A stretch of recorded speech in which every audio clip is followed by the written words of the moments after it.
पहला सवाल देखिए, बोलता है electronic payments are regulated by RBI under which of the following, यानी इलेक्ट्रॉनिक पेमेंट सिस्टम जो है, जो इलेक्ट्रॉनिक पेमेंट है वो रेगुलेट किया जाता है आरबीआई के द्वारा कौन सा एक्ट के जरिए।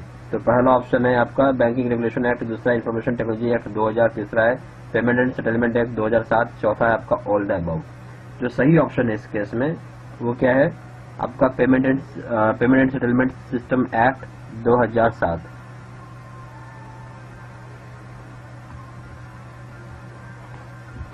दूसरा क्वेश्चन देखेंगे, बोलते हैं there is a dishonour of electronic payment instruction from account of a customer the punishment as per provisions of payment and settlement act 2007 is. बोलता है कि अगर कोई इलेक्ट्रॉनिक पेमेंट का इंस्ट्रक्शन है, अगर वो डिसऑनर हो जाता है अकाउंट से कस्टमर का, तो यहाँ पे पनिशेबल, यहाँ पे आपको पनिशमेंट मिलता है जो प्रोविजन डाला हुआ है payment and settlement system act 2007 के द्वारा। तो क्या है, पहला imprisonment up to 1 year and fine equal to amount mentioned in the payment instruction, दूसरा है imprisonment up to 2 years and fine equal to amount mentioned in the payment instruction, तीसरा है imprisonment up to 1 year and fine equal to double the amount mentioned in the payment instruction, चौथा है imprisonment up to 2 years and fine equal to double the amount mentioned in the payment instruction। जो सही option है इस case में वो क्या हो जाएगा आपका डी ऑप्शन हो जाएगा, यानी imprisonment up to 2 years and fine equal to double the amount mentioned in them payment instruction. तीसरा सवाल देखिए, फिर which of the following conditions is necessary for a bank to be fulfilled, which of the following conditions is necessary for a bank to be fulfilled, to be a member of centralised payment system RTGS NEFT of RBI. पहला option उसमें पहला point है minimum capital adequacy ratio 9% है, दूसरा है net NPA below 5% है, तीसरा है मिनिमम नेटवर्थ ऑफ ₹25 करोड़ है, चौथा है profit during the last 5 years। पहला ऑप्शन है इसमें बताने चारों पॉइंट में कौन से पॉइंट सही हैं। तो पहला ऑप्शन है 1 to 4 ऑल पॉइंट्स सही हैं, दूसरा है 1 to 3 मतलब 1 से 3 पॉइंट केवल सही है, तीसरा है आपका 1 and 3 ओनली, दूसरा है चौथा है 2 and 3 ओनली। जो सही ऑप्शन है इस केस में वो क्या हो जाएगा आपका 1 to 3 ओनली। चौथा सवाल देखिए, outward transaction charges for national electronic fund transfer NEFT are not correctly stated in which of the following as per RBI guidelines. बोलते हैं जो आउटवर्ड ट्रांजेक्शन चार्ज करते हैं आप नेशनल इलेक्ट्रॉनिक फंड ट्रांसफर का, वो करेक्टली नहीं बताया हुआ है। ये जो भी आपको ऑप्शन दिखेगा उसमें करेक्टली नहीं बताया। इन 4 ऑप्शन में कौन सा 4 ऑप्शन आपको बताना है एज पर आरबीआई गाइडलाइंस। पहला है कि अप टू 10,000 रुपीज को ₹2.5 लगेगा, 10,000 रुपए से लेकर 1 लाख रुपए तक को ₹5 लगेगा, 1 लाख रुपए से लेकर 5 लाख रुपए तक को ₹10 लगेगा, और 5 लाख रुपए से ज्यादा अमाउंट को ₹25 लगेगा। जो सही ऑप्शन है इस केस में वो क्या है, सी ऑप्शन है, यानी ये 1 लाख रुपए से लेकर 5 लाख रुपए तक का जो ₹10 बता रहा है ये सही ऑप्शन नहीं है, गलत है, बाकी सारे ऑप्शन सही है। फिर under national electronic fund transfer NEFT the customers can complain to ombudsman if complaint is not resolve within days. बोलता है कि नेशनल इलेक्ट्रॉनिक फंड ट्रांसफर में अगर कोई भी ग्राहक है, कोई भी कस्टमर है, वो कंप्लेंट कर सकता है बैंकिंग ombudsman में, अगर बैंक उसकी प्रॉब्लम को रिजॉल्व नहीं करके देता है कितने दिन में। पहला ऑप्शन है 15 दिन, दूसरा ऑप्शन है 30 दिन, तीसरा ऑप्शन है 45 दिन, चौथा ऑप्शन है 60 दिन। तो सही ऑप्शन इस केस में वो क्या है 30 दिन। फिर under national electronic fund transfer bank to afford credit to beneficiary accounts immediately upon completion of batch और is return the transaction within hours of completion of batch settlement if credits are unable to be afforded. बोलते हैं जो national electronic fund transfer होता है NEFT में होता है, जो उसमें बैंकर्स जो है उसमें जो बैंक है एक अकाउंट से दूसरे अकाउंट में, एक बैंक से दूसरे बैंक को क्रेडिट करता है पैसा, और ये पूछ रहा है अगर, तो इसका जो ऑप्शन दिया हुआ है पहला इमीडिएट, दूसरा हाफ एन आवर, तीसरा है 1 आवर और 2 घंटा, चौथा ऑप्शन है। तो सही ऑप्शन क्या हो जाएगा इस केस में आपका 2 आवर्स। क्यों, 2 घंटे में इलेक्ट्रॉनिक फंड ट्रांसफर होता सेटलमेंट हो जाता है, अगर नहीं हुआ तो पैसा आपके अकाउंट में वापस आ जाएगा, और गलत अकाउंट नंबर डाला कुछ भी तो। Operating hours under national electronic fund transfer NEFT for weekdays are पर ऑप्शन 9 बोलता है कि जो ऑपरेटिंग मतलब जो national electronic fund transfer NEFT है जो उसका ऑपरेटिंग आवर्स क्या है वीक डेज में। वीक डेज का मतलब क्या होता है यार, यहाँ पे देखिए मंडे टू फ्राइडे। तो पहला है सुबह 8 बजे से लेकर शाम को 6 बजे तक, दूसरा है सुबह 8 बजे से लेकर शाम को 6 बजे तक, तीसरा है सुबह 8 बजे से लेकर शाम के 7 बजे तक, चौथा 9 बजे से लेकर शाम के 7 बजे तक। तो सही ऑप्शन क्या हो जाएगा इस केस में, सुबह 8 से लेकर शाम के 7 बजे तक। फिर operating hours under national electronic fund transfer NEFT for Saturdays are, तो सुबह देखिए आप सैटरडे का भी वही टाइम है, इस बार इसमें ऑप्शन पर देख रहे थे, सुबह 9 बजे से लेकर 2 बजे तक, फिर सुबह 8 बजे से लेकर दोपहर के 2 बजे तक, सुबह 8 बजे से लेकर दोपहर के 1 बजे तक, सुबह के 9 बजे से लेकर दोपहर के 1 बजे तक। तो एक्चुअली क्या होता है यहाँ पे बात समझिए, अब ये भी अब सैटरडे भी फुल वर्किंग डे है, तो यहाँ पे भी अब हो गया 8 बजे से लेके शाम के 7 बजे तक आप पेमेंट कर सकते हो। फिर आइए, the number of hourly batches under national electronic fund transfer NEFT on weekdays are, बोलते हैं जो नंबर ऑफ आवरली बैचेज होता है national electronic fund transfer NEFT का वीक डेज में क्या है, 15 पहला, दूसरा 12, तीसरा 11, चौथा 10। तो सही ऑप्शन क्या है, 12। फिर आइए, number of hourly batches under national electronic fund transfer NEFT on Saturday are. ठीक है, तो पहला ऑप्शन है 7, दूसरा है 6, तीसरा है 5, चौथा है 4। यहाँ भी 12 बैचेज बंद। पहला सवाल है पहला सवाल है कि the prime minister employment generation programme यानी पीएमईजीपी यानी प्रधानमंत्री रोजगार योजना जो है पीएमईजीपी क्या है। तो पहला ऑप्शन है it has designed to generate employment opportunities in rural and urban area. दूसरा है relates to the setting up of new self employment ventures for industries services and business. तीसरा है covers whole of the country including Jammu and Kashmir. चौथा है आपका has replace PMRY and KVIC dash IREGP scheme. और last में all the above, यानी इसमें सारी बातें जो ये बता रहा है सारे ऑप्शन सही हैं, यानी ऑल द अबव होगा ई। फिर आइए, to be eligible for loan under PMEGP minimum qualification required is class pass in case project above rupees 10 lakh in the manufacturing service sector and above rupees 5 lakh in the business और service sector। बोलते कि जो जिसको eligibility मिलती है loan के लिए PMEGP के तहत, जो कम से कम पढ़ा लिखा होना चाहिए और वो कितना क्लास पास किया होना चाहिए वो बताना है आपको। जहाँ पे कि प्रोजेक्ट का कॉस्ट मैन्युफैक्चरिंग सेक्टर में है तो 10 लाख रुपए से ज्यादा लोन नहीं मिलेगा, सॉरी 10 लाख रुपए से ऊपर के लोन के लिए, 5 लाख से ऊपर के लोन के लिए बिजनेस और सर्विस सेक्टर में। पहला है 8वीं पास, दूसरा 9वीं पास, तीसरा है 5वीं पास, चौथा है 7वीं पास, लास्ट में कोई भी ऑप्शन से नहीं। सही ऑप्शन क्या हो जाएगा इस केस में, आपका हो जाएगा 8वीं पास। फिर to be eligible under PMEGP the applicant age should be. बोलता है कि आपको जो एलिजिबिलिटी चाहिए होता है PMEGP के तहत एप्लीकेंट का एज क्या होना चाहिए। पहला है not more than 40 years, second है not less than 18 years, last में 20 बिटवीन 25 to 40 ईयर्स और लास्ट में एबव 18 ईयर्स। तो सही ऑप्शन 18 साल से ऊपर का उम्र होना चाहिए, तभी आपको PMEGP के तहत आप उसके तहत एलिजिबिलिटी आएगी। ठीक है, फिर under PMEGP the percentage of the margin money subsidy should go to the project in rural areas. बोलता है PMEGP के तहत कितना प्रतिशत का जो मार्जिन मनी है जो आपको सब्सिडी के रूप में मिलता है जाना चाहिए प्रोजेक्ट में रूरल एरिया में। पहला ऑप्शन है 25%, दूसरा 40%, तीसरा 30%, चौथा है 60%, पांचवा है 50%। तो सही ऑप्शन क्या है, फिर 50% मिलेगा। फिर to be eligible for assistance under PMEGP the family income of the applicant should not exceed. बोलता है कि अगर आपको PMEGP के तहत किसी भी तरह का सहायता चाहिए, मदद चाहिए, तो जो परिवार का इनकम होगा एप्लीकेंट को ज्यादा नहीं होना चाहिए ताकि आपको एलिजिबिलिटी आ सके।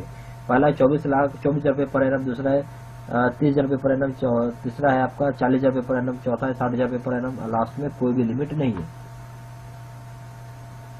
तो इस केस में क्या हो जाएगा, कोई भी लिमिट नहीं है। फिर under PMEGP the repayment period can be after moratorium period as per bank description. बोलते जो PMEGP के तहत जो पैसा भरते हैं, लोन का पैसा जो चुकाते हैं, जो रिपेमेंट पीरियड होता है मोरेटोरियम पीरियड के बाद, वो क्या कितना हो सकता है, बैंक कितना होता है, और वो बैंक के ऊपर होता है, बैंक के डिस्क्रिप्शन पर होता है। पहला 3 से 5 साल, दूसरा 3 से 7 साल, तीसरा है आपका 5 से 7 साल, चौथा है आपका 5 से 9 साल और लास्ट में है आपका नन ऑफ द अबव। ठीक है, तो सही ऑप्शन क्या हो जाएगा इस केस में, ए 3 से 5 साल। सॉरी 3 से 5 नहीं है, 3 से 7 साल है, सॉरी गलत बोल गया, 3 से 7 साल है। ठीक है, फिर देखिए rate of subsidy available under PMEGP is. बोलते जो रेट होता है सब्सिडी का जो PMEGP के तहत मौजूद होता है वो क्या है। पहला है जनरल कैटेगरी बोरोवर्स का 15% of project cost in urban areas, तो दूसरा है 25% इन रूरल, सॉरी पहला क्या है आपका जनरल कैटेगरी बोरोवर्स के लिए 15% है project cost in urban areas, और 25% है रूरल एरियाज में। स्पेशल कैटेगरी बोरोवर्स के लिए 25% प्रोजेक्ट कॉस्ट है रूरल अर्बन एरिया में, 35% है रूरल एरिया में। तीसरा है 15% रूरल एरिया में और 15% है अर्बन एरिया में फॉर जनरल कैटेगरी बोरोवर्स के लिए। डी ऑप्शन है बोथ ए एंड बी, और लास्ट का ऑप्शन है ई, यानी कोई भी सही नहीं है। तो सही ऑप्शन क्या हो जाएगा? बी, यानी ए और बी दोनों ऑप्शन सही है। फिर under PMEGP the borrower is required to contribute percentage of the project cost as margin money. बोलता है पीएमईजीपी के तहत जो बोरोवर होता है उसको इतना प्रतिशत का मार्जिन मनी देना होता है हर प्रोजेक्ट के लिए। मार्जिन मनी वो मनी होता है जहां पर आप अपने पॉकेट से आप पैसा लगाते हो। पहला ऑप्शन है 5% for special category and 10% for general category. दूसरा है 10% for special category and 5% for general category. तीसरा है 5% for special category as well as general category. चौथा for 10% for special as well as general category. Last में none of the about.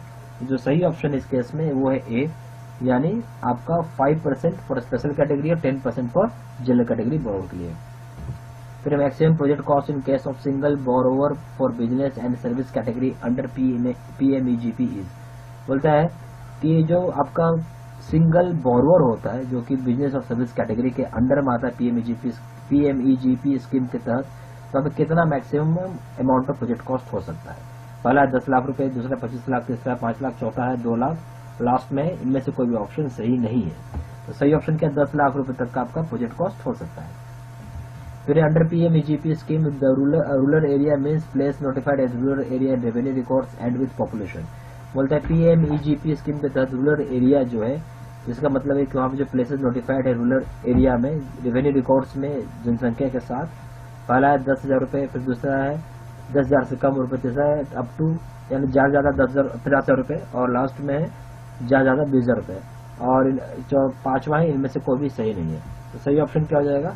ज्यादा से ज्यादा आपको 20,000 रुपए तक का आप ये समझिए कि। तो पहला सवाल देखेंगे,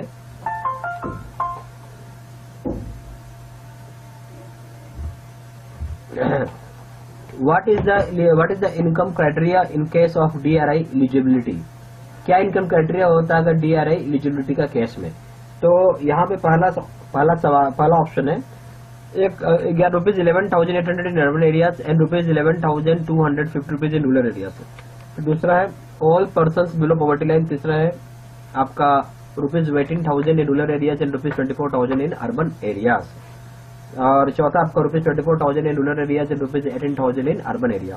जो सही ऑप्शन है इस केस में हो जाएगा सी, ठीक है, यानी rupees 18,000 in rural areas, rupees 24,000 in urban areas. फिर दूसरा सवाल देखेंगे, what is the extent of loan that is permitted under DRI. किस एक्सटेंट तक का लोन परमिट होता है डीआरआई में?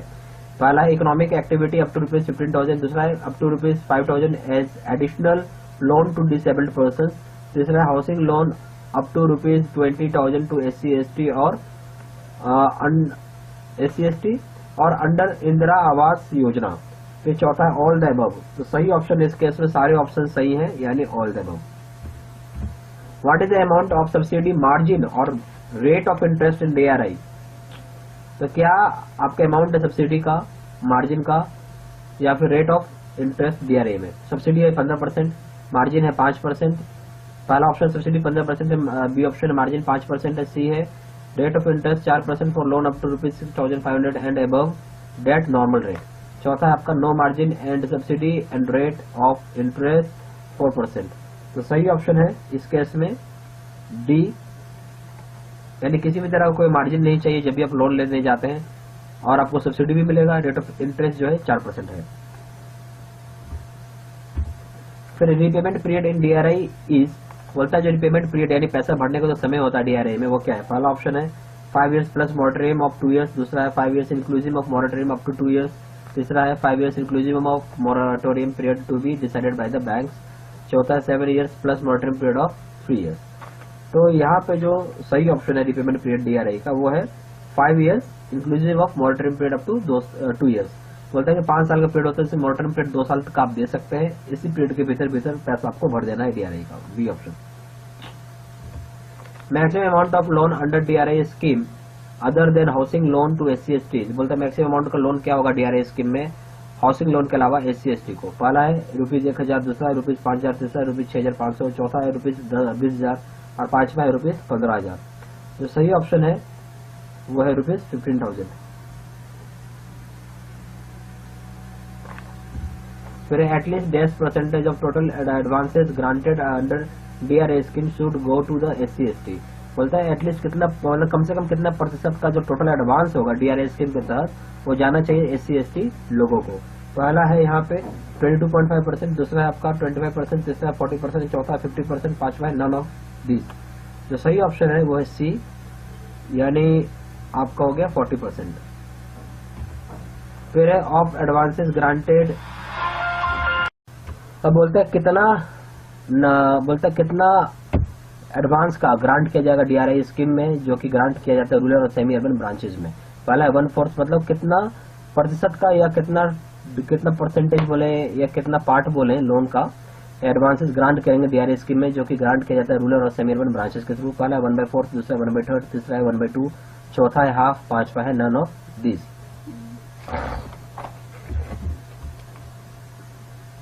जो सही ऑप्शन है इस केस में वो क्या हो जाएगा आपका 2/3। फिर maximum amount of housing loan to SC/ST under DRA scheme, मतलब मैक्सिमम अमाउंट का हाउसिंग लोन क्या होगा SC/ST लोगों के लिए DRA स्कीम के तहत। तो पहला है 1,000, दूसरा है 5,000, तीसरा 6,500, चौथा आपको 20,000, उसके बाद है लास्ट में आपका 15,000 रुपए। जो सही ऑप्शन है इस केस में वो क्या हो जाएगा 6,500 रुपए।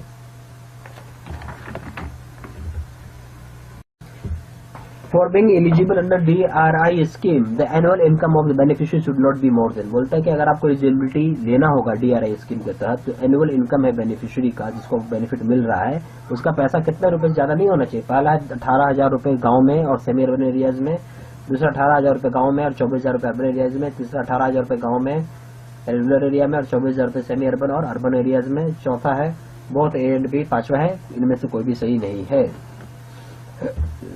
तो सही ऑप्शन क्या हो जाएगा इस केस में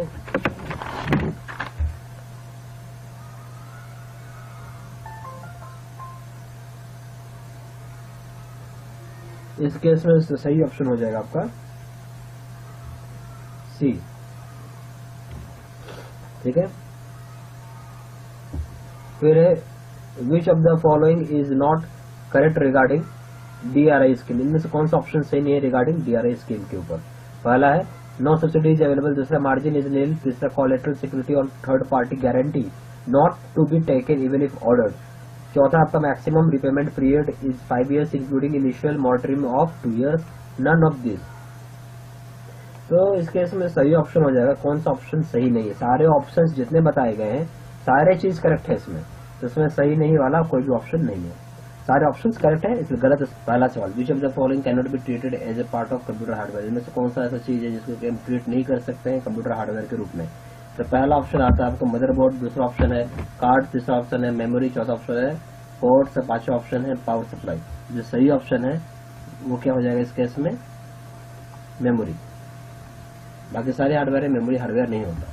विच of the software that consist of all the program languages, all the programs, languages and documents supplied by the manufacturer of the computers is called, बोलते हैं सॉफ्टवेयर कंसिस्ट करता है प्रोग्राम्स को, लैंग्वेजेस को, डॉक्यूमेंट्स को, जो कि सप्लाई किया जाता है मैन्युफैक्चरर को, कंप्यूटर के मैन्युफैक्चरर को, तो क्या बोलते हैं application software, system software, utility software. D option है A and C, E option है B एंड C। जो सही ऑप्शन है इस केस में वो क्या है B, यानी सिस्टम सॉफ्टवेयर। फिर है which type of the following software is used by a person for preparation of text documents, मतलब किस टाइप का सॉफ्टवेयर यूज किया जाता है पर्सन के द्वारा जब प्रिपेयर करता है टेक्स्ट डॉक्यूमेंट। पहला ऑप्शन है डाटा प्रोसेसर, दूसरा है वर्ड प्रोसेसर, तीसरा है कंपाइलर, चौथा मल्टीमीडिया, पांचवा है B एंड C। सही ऑप्शन क्या है वर्ड प्रोसेसर हो जाएगा। फिर the term hot listing of credit card refers to, बोलता है टर्मिनोलॉजी यूज किया गया हॉट लिस्टिंग क्रेडिट के लिए, क्रेडिट कार्ड के लिए रेफर क्या चीज के लिए करता है। तो पहला ऑप्शन है इनहेंसिंग क्रेडिट लिमिट, दूसरा रिड्यूसिंग क्रेडिट लिमिट, तीसरा है list of card holders who default in payment of dues to the issuer, पांचवा है और चौथा है any of the above। इसका सही ऑप्शन क्या है C, यानी list of card holders who default in payment of dues to the issuer। पांचवा है to authenticate digital signature which of the following keys are used, आपको डिजिटल सिग्नेचर को authenticate करने के लिए कौन सा कीज आपको चाहिए? पहला मास्टर की और दूसरा कस्टमर की, तीसरा प्राइवेट की एंड पब्लिक की, चौथा है आपका, तीसरा है आपका प्राइवेट की एंड कस्टमर की, चौथा आपका पब्लिक की एंड स्पेशल की। जो सही ऑप्शन है वो है बी, यानी private keys and public key. फिर छठा, which of the following act gives legal recognition to the digital signature? Which of the following act gives legal recognition to the digital signature? पहला option है negotiable instrument act, दूसरा income tax act, तीसरा information technology act, चौथा है Indian evidence act, पांचवा है general clause act. जो सही ऑप्शन है वो क्या है? सी है, यानी इंफॉर्मेशन टेक्नोलॉजी एक्ट है ये। फिर the term hot card refers to, जो टर्म है हॉट कार्ड रेफर क्या चीज को करता है? लॉस्ट कार्ड को, स्टोलन कार्ड को, मिसप्लेस्ड कार्ड को, मिसयूज कार्ड को, या इनमें से कौन सा कॉम्बिनेशन सही है? ठीक है, तो यहाँ मतलब term hot card refers to lost card, stolen card, misplaced card, misuse card, which combination is correct? पहला ऑप्शन है ए बी सी, दूसरा ऑप्शन ए बी डी, तीसरा ऑप्शन ए बी डी, चौथा ऑप्शन है D C B, B C D. तो सही option है इस केस में, यानी वो है ए बी सी। तो बोलते हैं term VSAT stand for which of the following? जो वी सेट टर्मिनोलॉजी है वो क्या चीज के लिए स्टैंड करता है? पहला ऑप्शन है वेरिएबल स्मॉल अपर्चर टर्मिनल, दूसरा है वेरी स्मॉल अवेलेबल टर्मिनल, तीसरा है वेरी स्मॉल अपर्चर टर्मिनल, चौथा है variety of small aperture terminal, और पांचवा है नन ऑफ द अबव। जो सही ऑप्शन है इस केस में वो हो जाएगा आपका वेरी स्मॉल अपर्चर टर्मिनल।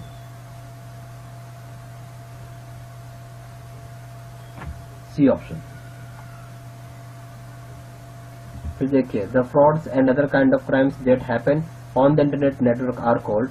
जो फ्रॉड्स और दूसरी तरह का क्राइम होता है इंटरनेट नेटवर्क, उसको हम क्या बोलते हैं? पहला ऑप्शन इंटरनेट फ्रॉड, दूसरा है इंटरनेट क्राइम, तीसरा है साइबर क्राइम, चौथा इलेक्ट्रॉनिक फ्रॉड्स, पांचवा है ऑल द अबव। सही ऑप्शन क्या है? साइबर क्राइम हम उसको बोलते हैं। ठीक है, सी ऑप्शन हो गया। फिर which of the following incident can not be treated as a part of cyber crime activity? इनमें से कौन सा ऐसा इंसिडेंट है जिसको कि हम साइबर क्राइम एक्टिविटी में ट्रीट नहीं करते हैं?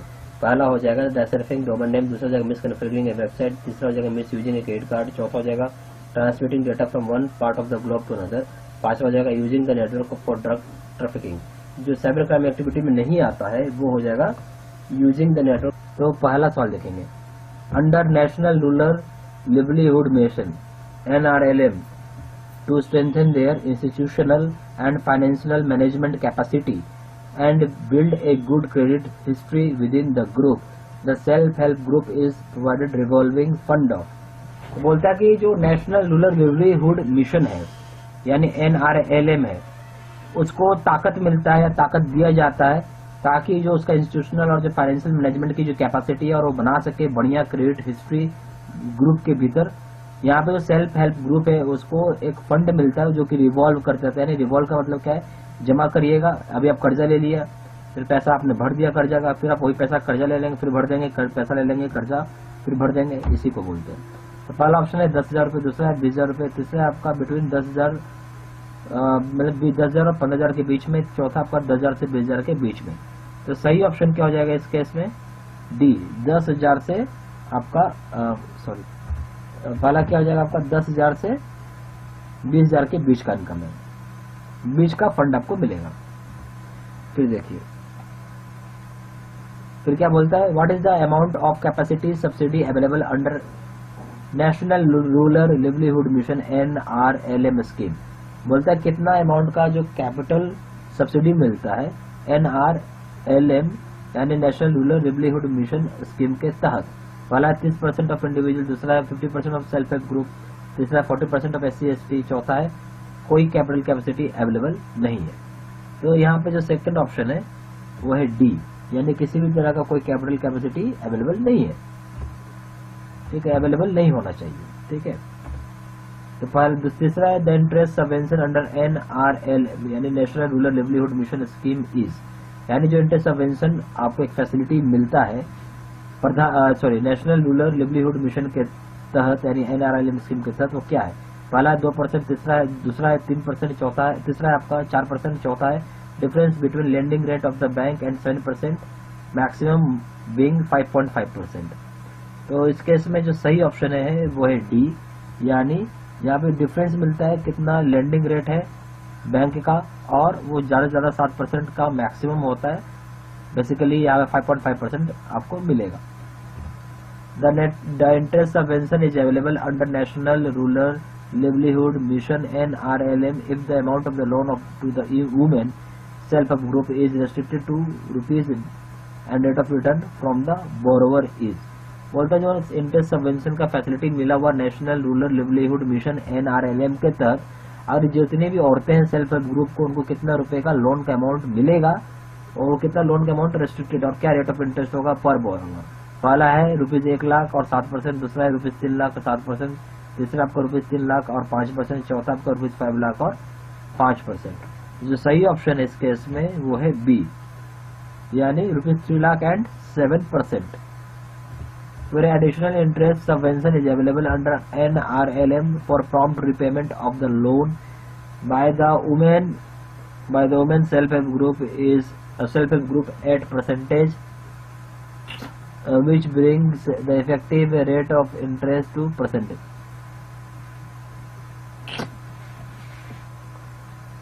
तो यहाँ पे बोलते हैं एडिशनल इंटरेस्ट सबवेंशन अवेलेबल होता है आपको NRLM के तहत, ताकि प्रॉम्प्ट रिपेमेंट आप कर सके।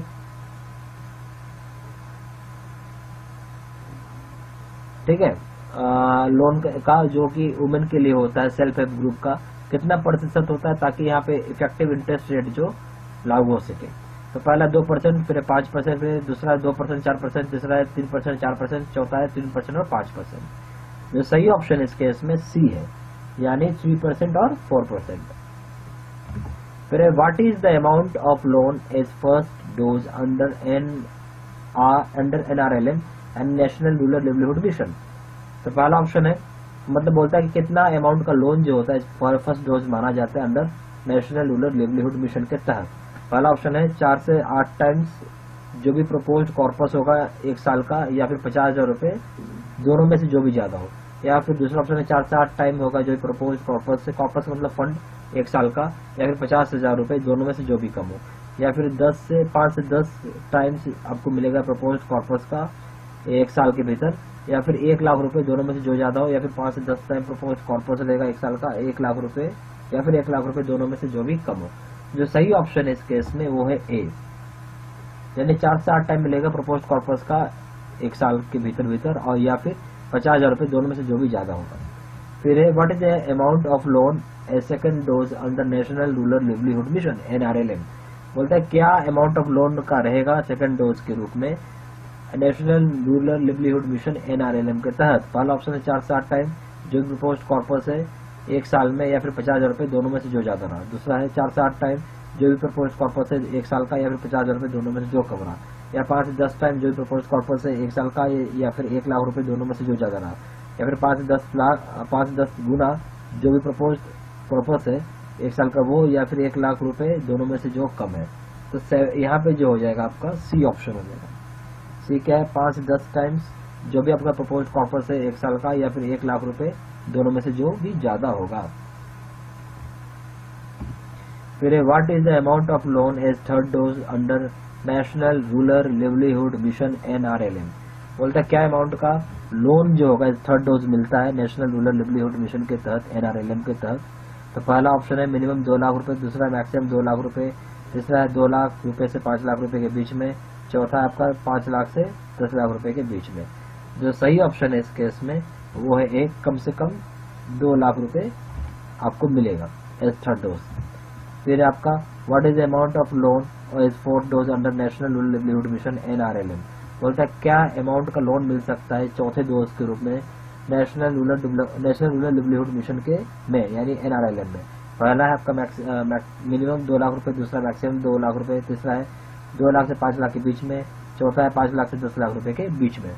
जो सही ऑप्शन है इस केस में वो है आपका यहाँ पे जो 5 लाख से 10 लाख रुपए के बीच में आपको मिल जाएगा। फिर the repayment period for the loan under national rural livelihood mission, ठीक है, does not match in which of the following. बोलता है जो रिपेमेंट का पीरियड डाला गया है लोन का national rural livelihood mission NRLM के तहत वो मैच नहीं करता इनमें से कौन से के साथ। पहला है फर्स्ट डोज 6 से 12 महीना, दूसरा है सेकंड डोज 12 से 24 महीना, तीसरा है थर्ड डोज 2 से 3 साल, monthly quarterly half yearly basis, चौथा आपका फोर्थ डोज ऑनवर्ड्स जो कि बिटवीन 3 to 6 ईयर्स होता है, monthly quarterly half yearly installments के हिसाब से। तो यहाँ पे क्या होगा, आपका जो सही ऑप्शन है वो है सी, यानी जो थर्ड डोज है बिटवीन 2 से 2। यहाँ पे एक मेगा ऑफर है, ऑफर लिमिटेड पीरियड तक है।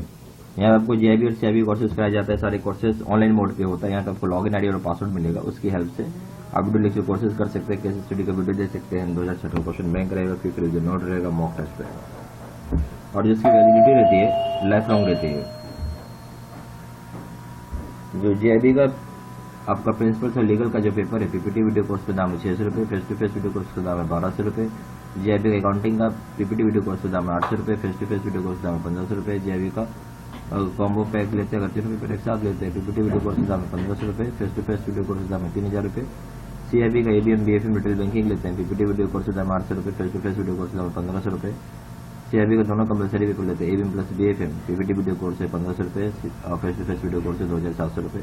सीआईबी के दोनों कंपलसरी पेपर करते हैं, ABM plus BFM plus retail banking, PPT video course है 2000 रुपये, face to face video course है 3500 रुपये।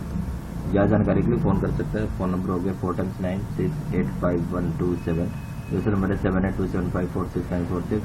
वेबसाइट में जाकर डायरेक्टली ऑनलाइन ऑर्डर प्लेस कर सकते हैं। वेबसाइट हो जाएगा हमारा www.jibcabstudymetal.com, ईमेल आईडी हो जाएगा seedsinagundu3@gmail.com।